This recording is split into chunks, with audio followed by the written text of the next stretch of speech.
कधीच नाही चुकणार तुमचे फेवरेट टीव्ही शोज झी5 सोबत, तेही एकदम फ्री। भाई लोग, तुम्ही एवढा लगेच इथे आलात, थैंक यू सो मच। भाई आपने तो पराया कर दिया हम लोग को। क्या काय यार।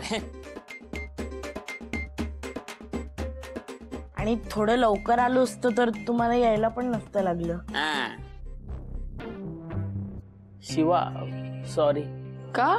शिवा तू बोलली की घराकडे लक्ष द्या आणि तुम्ही ठेवताय। आता काकालाच दुर्बुद्धी झाली, त्याला काय करणार आपण?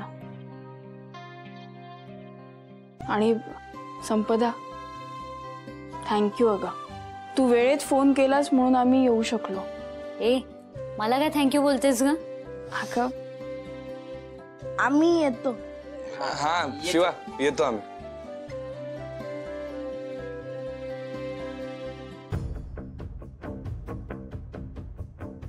तर जगदीश काकाला असंच सोडायचं नाही।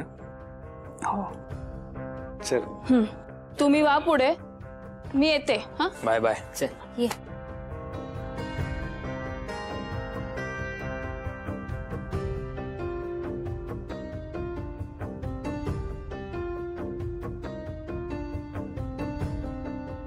आई, अगं काकाची हे करायची हिम्मत कशी झाली? आणि आजी कुठे आहे?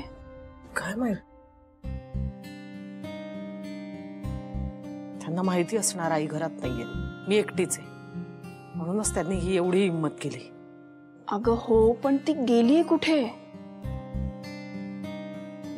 मी चहा आणतो। नाही नको, मी बनवते। नाही नाही काकू, तुम्ही बसा, तुम्ही स्वतःला सावरा, मी चहा घेऊन येतो छान।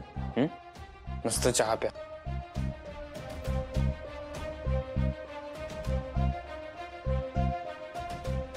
आई आता मला नीट सांग, काय झालंय?